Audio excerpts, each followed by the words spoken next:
Okay.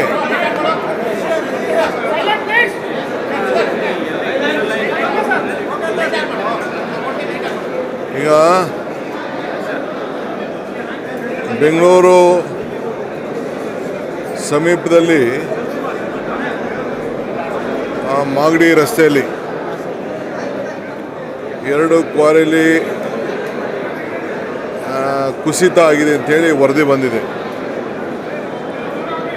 ಸುಮಾರು 6ರಿಂದ 7 ಜನಕ್ಕೆ ಮಣ್ಣಲ್ಲಿ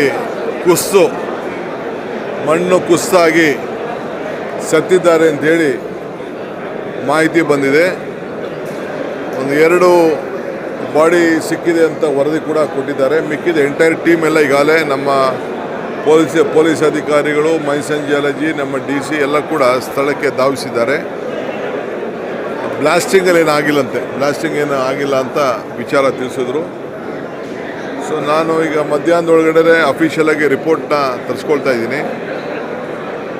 ಆಮೇಲೆ ಅದು ಏನು ಮಾಡಬೇಕು, ಏನು ಸೂಕ್ತ ಕ್ರಮ ಕೈಗೊಳ್ಳಬೇಕು, ಜಾಗೃತಿ ಕ್ರಮ ಕೈಗೊಳ್ಳಬೇಕು, ಆ ಕ್ವಾರಿ ಲೀಗಲ್ಲ ಇಲ್ಲೀಗಲ್ಲ ಅನ್ನೋದು ಕೂಡ ಅಫಿಷಿಯಲ್ ವರದಿನ ನಾನು ತರಿಸ್ಕೊಳ್ತೀನಿ. ಆಮೇಲೆ ಅದಕ್ಕೆ ಯಾವ ರೀತಿ ಕ್ರಮ ಕೈಗೊಳಿಸ್ಬೇಕು ಅಂತೇಳಿ ತೀರ್ಮಾನವನ್ನು ಮಾಡ್ತೀನಿ. ಯಾಕೆಂದರೆ ಯಾವುದೇ ಕ್ವಾರಿಗಳು ನಡೆಸ್ಬೇಕಾದ್ರೆ ಅವ್ರದ್ದೇ ಆದಂಥ ಒಂದು ನಿರ್ದಿಷ್ಟವಾದಂಥ ನಿಯಮ ಇರ್ತದೆ. ಆ ನಿಯಮ ಎಲ್ಲರೂ ಕೂಡ ಪಾಲನೆ ಮಾಡ್ತಾ ಇದ್ದಾರಾ ಇಲ್ಲ ಅನ್ನೋದು ಕೂಡ ನಾನು ಗಮನಿಸ್ತೇನೆ. ಸ್ಥಳೀಯ ಶಾಸಕರ ಆರೋಪ ಪ್ರಕಾರ ಸರ್, ಹಿಂದೆ ಚಿರತೆ ಇದೇ ಥರ ಬ್ಲಾಸ್ಟ್ ಆಗಿ ಚಿರತೆ ಸತ್ತೋಗಿತ್ತು. ಹಾಗೂ ಅರಣ್ಯಾಧಿಕಾರಿಗಳು ತನಿಖೆಗೆ ಆದೇಶ ಮಾಡಿದ್ರು. ಇದು ಸೀರಿಯಸ್ ಆಗಿ ಆಗಲಿಲ್ಲ, ಮುಚ್ಚಾಕೋ ಪ್ರಯತ್ನ ಆಗ್ತಾ ಇದೆ. ನಮ್ಮ MLA ಕೂಡ ತಿಳಿಸಿದ್ದಾರೆ, ನನಗೆ MLA ಕೂಡ ತಿಳಿಸಿದ್ದಾರೆ. ನಾನು ಅಫಿಷಿಯಲಾಗಿ ನಾನು ರಿಪೋರ್ಟ್ ತರಿಸ್ಕೊಂಡೇ ನಾನು ಮಾತಾಡ್ತೀನಿ.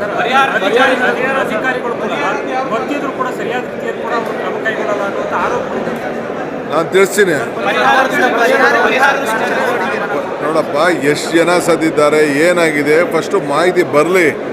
ಪರಿಹಾರ ಬಂದ ತಕ್ಷಣ ಯಾರು ಸತ್ತಿರೋ ತಕ್ಷಣ ಬಂದ್ಬಿಡಲ್ಲ. ಪರಿಹಾರದಕ್ಕೆಲ್ಲ ಪ್ರೊಸೀಜರ್ ಇದೆ. ಖಂಡಿತ ಯಾರಿಗೇನು ಪರಿಹಾರ ಕೊಡಬೇಕು ಕೊಡೋಣ. ಬಟ್ ಇಂಥ ಘಟನೆಗಳು ಆಗಬಾರ್ದಲ್ಲ, ಅದು ಭಾಳ ಮುಖ್ಯ ನನಗೆ. ಪರಿಹಾರಕ್ಕಿಂತ ಇಂಥ ಘಟನೆಗಳು ಮುಂದಕ್ಕೆ ಯಾವುದೂ ಆಗಬಾರ್ದು. ಇದು ಭಾಳ ನಾವು ಜಾಗೃತರಾಗಿ ಕೆಲಸ ಮಾಡಬೇಕು.